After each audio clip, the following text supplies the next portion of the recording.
Halo, Assalamualaikum warahmatullahi wabarakatuh. Balik lagi bersama saya. Dan seperti biasa di channel ini membahas tentang informasi-informasi cryptocurrency. Dan untuk teman-teman yang baru saja mengenal channel ini, silahkan di subscribe, diklik tombol loncengnya agar teman-teman mendapatkan notifikasi ketika saya mengupload video-video terbaru. Jadi kali ini saya ingin memberikan sebuah berita yang dikeluarkan oleh Bochgame Media ID. Rusia, warga Rusia telah berinvestasi Rp 950 triliun ke kripto ya. Dan sebelum masuk pada beritanya, saya ingin memberikan edukasi ke teman-teman bagaimana caranya menjadi trader yang handal di dalam melakukan perdagangan di cryptocurrency. Nah, teman-teman, ketika mulai berinvestasi, Anda pasti akan mengenal istilah yang namanya jangka panjang dan jangka pendek. Hal ini merujuk pada beberapa lama investasi yang akan Anda jalankan. Perbedaan jangka waktu investasi mempengaruhi besar keuntungan yang akan diterima. Banyak investor menginginkan keuntungan besar dalam waktu singkat. Pilihan mereka pun jatuh pada trading kripto yang sekarang lagi booming ya. Dan di dalam bertrading kripto yang sudah dilakukan para investor, ada yang melakukan jangka panjang, jangka pendek maupun per harian ya. Berbeda dari investor yang umumnya berinvestasi dalam jangka waktu panjang, trader kripto menjual dan membeli mata uang kripto dalam jangka waktu yang pendek. Bisa mingguan ya, seperti yang saya katakan tadi, harian atau bahkan jam dan menit ya. Hal ini karena trader kripto harus memperhatikan fluktuatif harganya. Jadi harga kripto ini sangat fluktuatif ya teman-teman. Harganya itu bahkan bisa per jam ya turun beberapa persen. Tidak sama dengan saham maupun mata uang ya. Yang pertama yang harus teman-teman lakukan adalah perlu yang namanya perencanaan ya, perencanaan yang matang ya sebelum melakukan transaksi atau berinvestasi di dalam kripto ini. Mata uang kripto memiliki risiko yang sangat besar jika dibandingkan dengan instrumen investasi lainnya ya, perlu dicatat. Jika Anda ada salah melangkah, kerugian yang Anda dapatkan bisa sangat besar. Tapi tergantung modal ya, ketika Anda investasikan sedikit modalnya, itu juga kerugiannya akan kecil. Maka dari itu, teman-teman, penting bagi Anda untuk membuat perencanaan yang matang ya. Perhatikan masa depan dan siapkan rencana jangka panjang untuk meminimalisir kesalahan ketika trading ya. Harus betul-betul kita membuat perencanaan yang matang, mencari informasi-informasi tentang cryptocurrency ini, bagaimana ke depannya, bagaimana berdagang di dalam kripto, volumenya bagaimana, itu harus dipahami sebelum kita terjun di dalam dunia kripto ya. Kemudian dalam melakukan transaksi, pertimbangkan tren pasar ya. Kita harus mempertimbangkan tren-tren yang sedang terjadi ya, baik di masa lampau maupun sekarang dan masa depannya ya. Pasar kripto kerap kali mengalami tren kenaikan atau bullish ya, atau yang disebut dengan bullish ya. Sayangnya banyak trader yang tidak sadar bahwa setelah kenaikan tersebut bisa saja ada koreksi atau penurunan beberapa waktu kemudian. Sebelum mengambil tindakan, pastikan Anda mempertimbangkan sentimen dan tren pasar karena hal ini memiliki pengaruh besar pada harga mata uang kripto ya. Jadi sebelum kita berdagang harus kita memahami dulu ya sentimen dari tren pada saat itu ya, jangan sampai kita membelinya di harga tertinggi. Jangan kita membeli di harga tertinggi ya, atau pada saat dia mengakumulasi dan pada saat dia mengalami fluktuatif yang sangat gencar ya, begitu ya. Yang selanjutnya adalah kita harus paham analisis teknikal ya. Kalau di saham banyak yang menggunakan analisis teknikal, di kripto juga, forex ya, sudah banyak yang menggunakan analisis teknikal. Analisis teknikal itu adalah alat bantu untuk menentukan kemana harga akan bergerak ya. Sorry. Jadi saat Anda melakukan trading di dalam kripto, ada satu cara yang bisa Anda lakukan untuk memprediksi arah pergerakan harga, yaitu dengan analisis teknikal. Analisis teknikal ini memperkirakan pergerakan harga berdasarkan struktur dan pola harga di masa lalu ya. Untuk menjadi trader yang handal, teknik ini haruslah dikuasai, terutama dalam trading kripto. Anda bisa menggunakan beberapa teknik seperti support dan resisten ya, atau memanfaatkan tools pada grafik seperti indikator ya. Harus kita paham technical analisis ini seperti apa ya, dengan melihat pergerakan-pergerakan di masa lalu, sekarang, dan yang akan datang.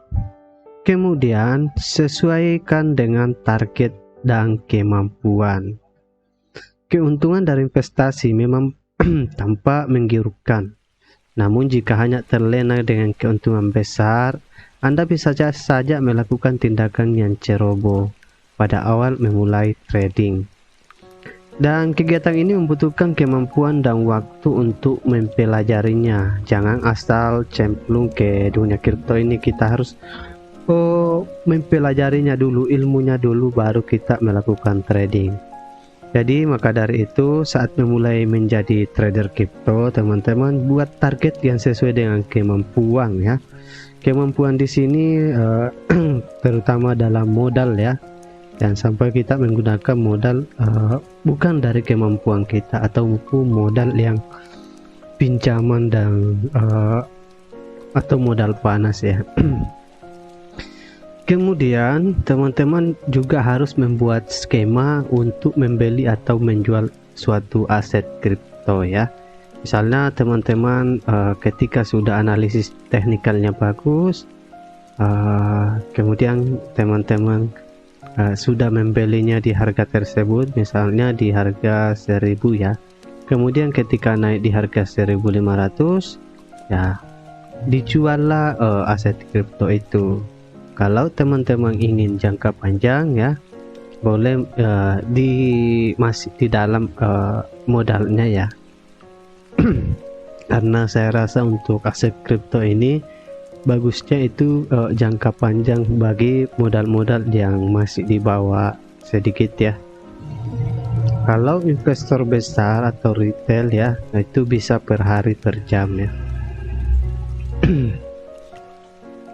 Kemudian pahami juga manajemen resiko ya, manajemen money management ya. Kita harus memahami seperti yang saya sampaikan sebelumnya, trading adalah kegiatan jual beli jangka pendek.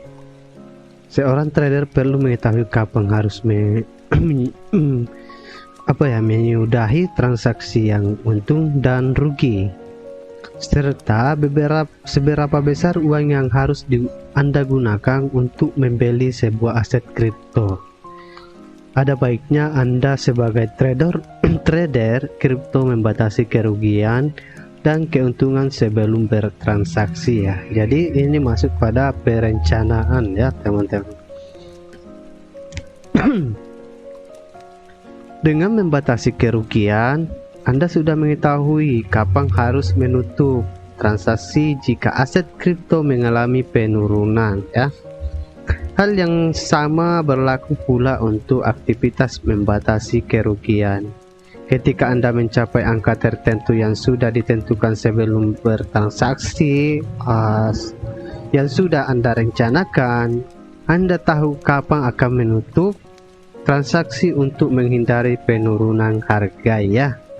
Jadi seperti itu, kita harus mempunyai planning dalam mentransaksikan uang kita di cryptocurrency ini. Kemudian yang selanjutnya adalah beli dan jual pada waktu yang tepat, ya. Khususnya saya juga sendiri, saya tidak membeli di harga tertinggi. Saya juga harus menganalisa, menggunakan analisis teknikal dalam membeli aset-aset kripto itu sendiri. Saya harus menggunakan informasi-informasi aset-aset yang bagus untuk kita beli pada saat ini, ya. Yang mempunyai proyeksi ke depan itu yang menjanjikan, ya, setidaknya dalam tanda kutip yang menjanjikan, ya. Jadi seperti itu untuk analisa saya. Selain saya analisis teknikal, saya juga menggunakan media-media yang dikeluarkan oleh berita-berita yang ada di internet, ya. Seorang trader harus cermat dalam membaca situasi pasar agar tahu kapan waktu yang tepat untuk membeli atau menjual sebuah aset kripto. Bagi pemula, teman-teman, bagi pemula, ya, pembelian kripto ketika harga sedang murah sangat dianjurkan. Seperti yang saya katakan tadi, bahwa saya melakukan pembelian di harga murah. Lihat candlesticknya ketika harganya misalnya dari tahun sebelumnya atau bulan sebelumnya tinggi harganya, kemudian harganya sekarang sangat rendah, ya, itu bagus untuk kita beli. Dan tentunya kita harus juga menganalisa, jangan asal beli, jangan ikut-ikutan ke teman-teman, ya. Ketika teman-teman beli ini, Anda akan juga mau ikut beli, ya. Tetapi diharapkan trader bagi pemula ini harus belajar mandiri tentang bagaimana menganalisa market, bagaimana proyeksi, dan keilmuan yang harus kita terapkan dalam trading kripto. Seperti itu, ya. Selain itu, kuasai juga selisih harga dan hal mendetail lainnya mengenai trading kripto, ya. Jadi selisih harga ini inilah yang akan menjadi keuntungan kita. Dan mengetahui lebih banyak soal perdagangan kripto akan membantu Anda untuk menyusun strategi untuk meningkatkan keuntungan. Karena yang kita cari di dalam melakukan trading kripto adalah untuk mencari keuntungan, ya, untuk mencari keuntungan. Kemudian bagi pemula atau teman-teman, ya, Anda harus mulai dari uang yang kecil, ya, uang yang kecil.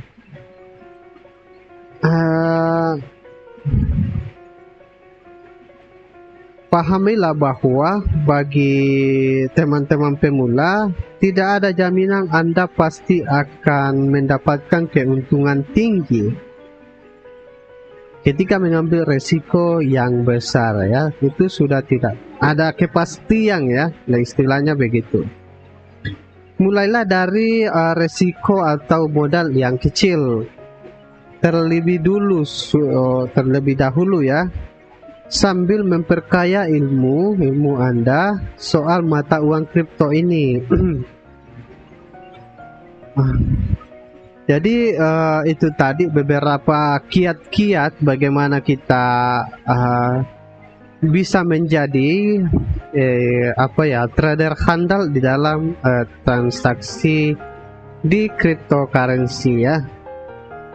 agar teman-teman bisa memperdalam lagi ilmunya, bisa searching di Google, Chrome, banyak sekarang yang sudah mengadakan edukasi tentang investasi atau trading di dalam cryptocurrency. Nah, tentunya juga teman-teman harus memahami Anda belajar kepada siapa ya, karena jangan sembarang belajar. Anda harus tahu saya belajar ke orang ini karena proyeksinya bagus dan dia paham betul ya. Jangan asal-asalan untuk belajar. Oke, itulah tadi ya kiat-kiat ya bagaimana kita bisa menjadi trader atau investor handal di dalam dunia kripto. Jadi kita langsung saja di berita pada tanggal 25 Desember tahun 2021 yang dikeluarkan oleh Sophie Taka di Blockchain Media ID. Ada beritanya bahwa di sini ya, teman-teman sudah lihat, warga Rusia telah berinvestasi Rp 950 triliun ke kripto. Oke, kita scroll ke bawah, bagaimanakah beritanya ya. Terungkap ketertarikan warga Rusia terhadap kripto terus meningkat seiring popularitasnya yang kian melesat ya pada bulan tahun 2021 ya. Diikuti oleh hype pada token metaverse yang sekarang lagi booming juga, dan NFT ya yang sekarang lagi booming juga tentang NFT ya. Menjadi salah satu negara terfavorit bagi para penambang kripto pasca pelarangan keras Tionghoa. Jadi Tionghoa itu melarang tentang kripto yang akan berkembang di negaranya. Dia mengatakan bahwa saya akan membuat sendiri. Berbeda dengan Rusia ya. Rusia ini mengadopsi ya, sudah menerima ya, tapi walaupun pemerintahnya belum bisa menetapkan atau membuat peraturan yang ada di negaranya itu. Rusia tentu wajar saja warganya memiliki minat kuat pada modal investasi terbaik tahun ini. Warga Rusia yang kedua adalah warga Rusia sangat menyukai aset kripto.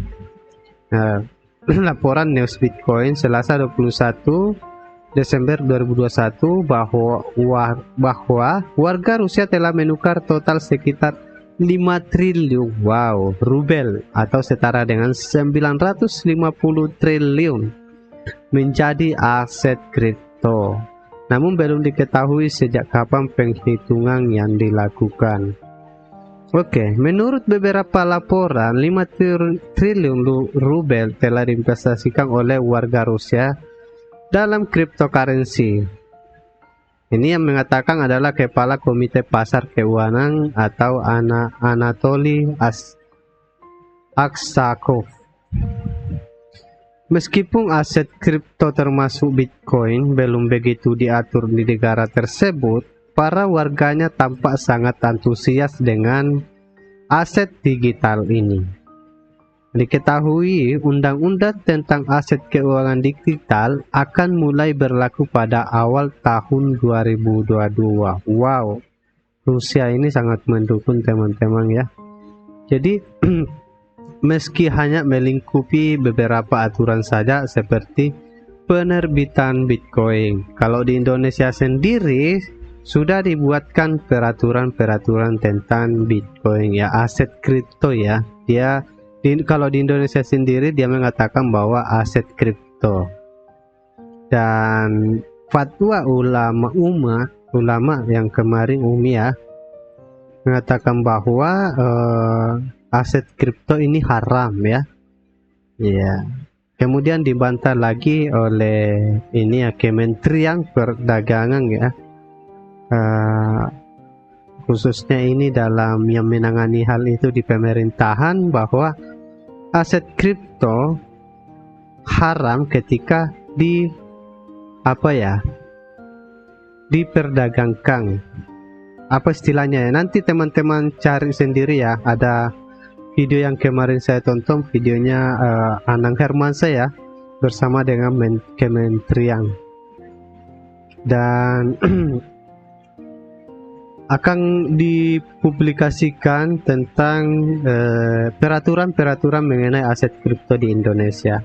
Jadi tunggu apa lagi teman-teman ya, jangan sampai ketika orang sudah berada di sana kita baru mau memulai, jadi kita sangat terlambat ya. Jadi teman-teman, tapi perlu juga hati-hati dalam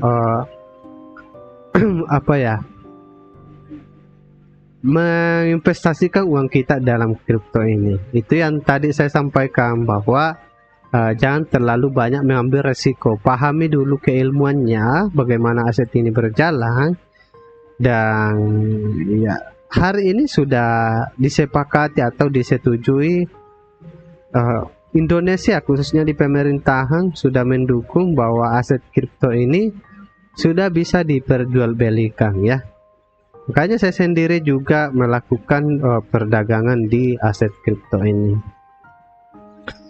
Aksakov berpendapat bahwa aset kripto telah menarik banyak minat investor ya. Seperti di video sebelumnya saya sudah ada ya beberapa investor, bahkan yang ada ya investor dari luar negeri 99% uangnya ada di cryptocurrency.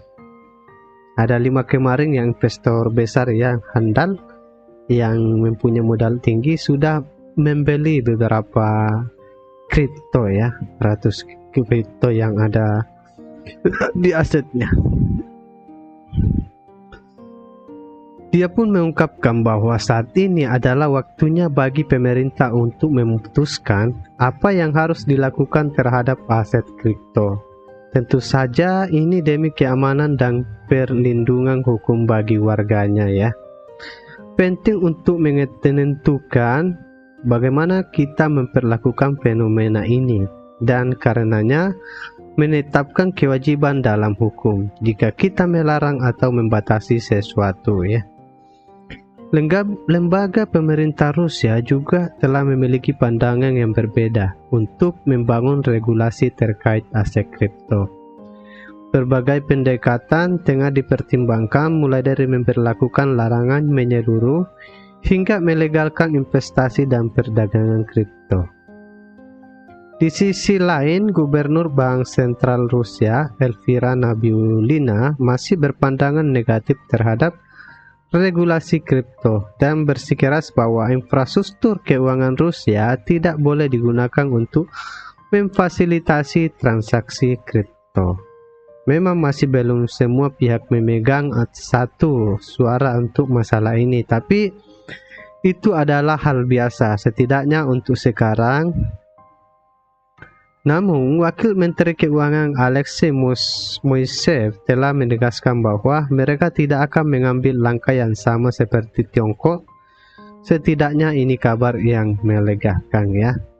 Jadi kalau dilihat dari beritanya, dia tidak sebelum meluncurkan tentang apa ya, regulasi di aset kriptonya di negaranya itu sendiri, dia tidak sama seperti Tiongkok ya. Tiongkok itu ingin membuat aset kripto sendiri. Nah, sehingga tambang-tambang kripto itu sudah ditutup ya. Sekarang sudah dirahasia ya. Lebih tepatnya dirahasia ya, di negara Tiongkok itu sudah dirahasia semua yang menggunakan atau menambang Bitcoin. Jadi dia ingin membuat sendiri. Oke,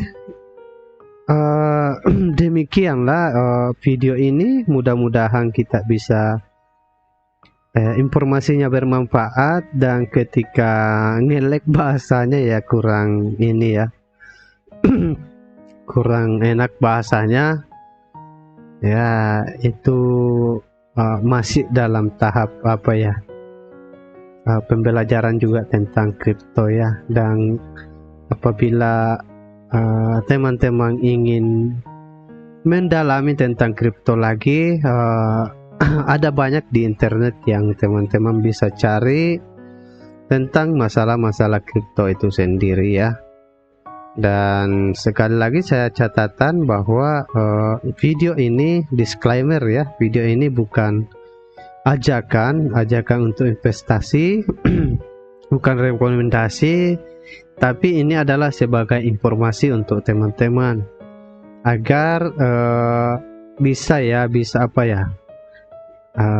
membaca masa depan dari perkembangan dunia digital ini ya, agar teman-teman bisa juga menganalisis bagaimana pandangan terhadap digital atau cryptocurrency ini. Jadi itu ya sebagai catatan. Oke, demikian. Assalamualaikum warahmatullahi wabarakatuh.